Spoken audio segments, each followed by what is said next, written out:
The story of Israel is not just one of kings and battles, but a timeless tapestry woven with the threads of generations. It begins with Adam and moves through the ancient world, meticulously listing the descendants who shaped history. This great record traces humanity's path to the patriarchs, focusing its gaze on Abraham and the 12 sons of Israel.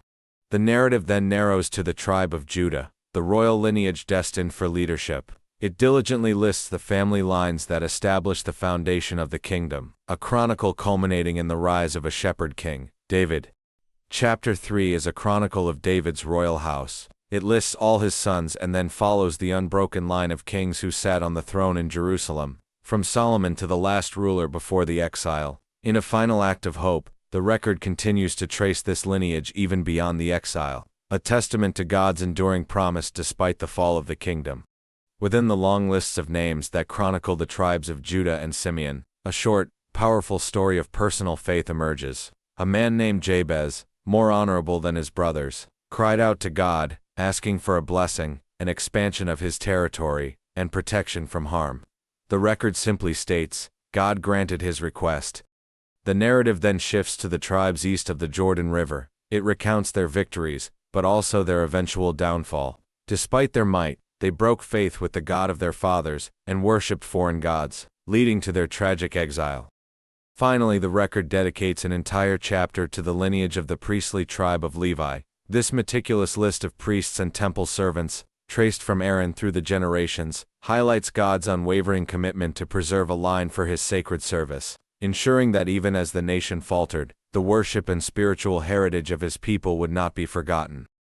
After meticulously chronicling the many tribes of Israel, the record turns to the tribe of Benjamin, patiently tracing the lineage of the nation's first king, Saul. But his story is one of tragedy. When the Philistines overwhelmed Israel, Saul was defeated and took his own life on the battlefield. His legacy was one of unfaithfulness and a bitter end.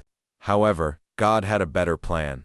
All the tribes of Israel, from every corner of the land, came to Hebron to make a new covenant and anoint David as their king. David's first act was a symbolic one. He captured the mighty fortress of Zion, establishing a new capital city, Jerusalem. He then began to build his kingdom, not just with bricks and mortar, but with a loyal army of mighty men, fierce warriors who were dedicated to him, and who, like him, had a heart for God. Through them, David's rightful rule over all Israel was firmly established. As David consolidated his kingship, warriors from every tribe of Israel gathered to support him. With a united heart, the nation embarked on a great project, to bring the Ark of the Covenant to Jerusalem. In their first attempt, with great zeal but misplaced methods, they placed the Ark on a new cart. When the oxen stumbled, a man named Uzzah reached out to steady it and was instantly struck down. In fear, David halted the procession, realizing that good intentions were not enough. After a period of reflection, David learned the correct, divine way to move the sacred ark. He instructed the Levites to sanctify themselves and carry the ark on their shoulders, as the law commanded. This time, with joyful music and dancing, the ark was brought triumphantly into Jerusalem and placed in a tent prepared by David. He offered sacrifices, blessed the people, then, in a moment of profound worship, gave a magnificent psalm of praise, reminding all of God's majesty and faithfulness. After God had granted him rest from all his enemies, David, now settled in his palace of cedar, felt a great unease. He told the prophet Nathan, "Here I am, living in a palace, while the ark of God remains in a tent." Nathan initially approved, but God came to him that night with a different plan. God told Nathan to tell David that he would not build the temple. Instead, God would build a house for David, a lasting dynasty through his son. David was humbled and overflowed with gratitude, praying a beautiful prayer of thanksgiving and praise for God's incredible covenant and eternal promise. Following this divine promise, David's reign was marked by extraordinary military success. He defeated the Philistines, the Moabites, and the Syrians, extending the borders of his kingdom and bringing immense wealth to Jerusalem. When David heard about the kindness shown by the new king of Ammon, Hanan, he sent messengers to express his condolences for the death of Hanan's father. However, Hanan humiliated David's envoys, sparking a war that resulted in David's forces, led by Joab, decisively defeating both the Ammonites and their Syrian allies. David's final years were a mixture of triumphs and trials. His army achieved great victories, defeating the Ammonites and slaying the Philistine giants who remained. But in a moment of arrogance, David was incited by Satan to take a census of Israel, trusting in the number of his troops rather than in God. This act brought a devastating plague upon the land. Seeing the angel of the Lord poised to destroy Jerusalem, David was filled with remorse and pleaded for his people. He was instructed to build an altar on the threshing floor of Ornan, the Jebusite, which he purchased for a full price. There, he offered sacrifices, and the plague was mercifully stopped.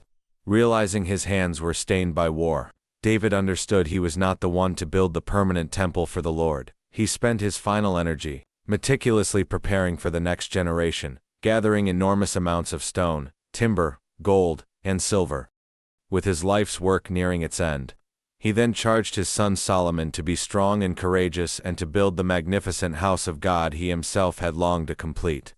With his reign nearing its end, King David, now old and full of days, undertook his final great act of organization. He first made his son Solomon king, securing the succession.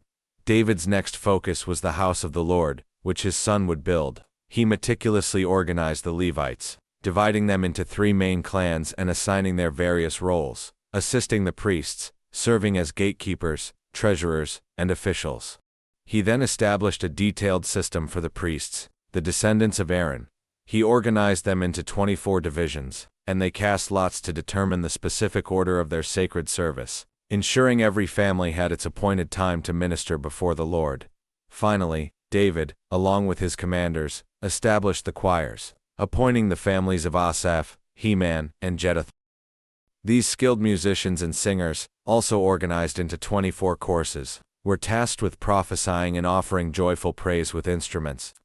In his final days, King David meticulously completed the organization of his kingdom. He established the watches for the temple gatekeepers and appointed treasurers to oversee the temple's vast wealth. He then organized his military, administrative, and tribal leaders into a structured system, ensuring the kingdom's stability. With all the officials of Israel gathered, David delivered a final, powerful address. He revealed to them that God had chosen Solomon to build the temple and handed over the divine blueprints. He passionately charged his son to be strong, courageous, and to follow God's commands.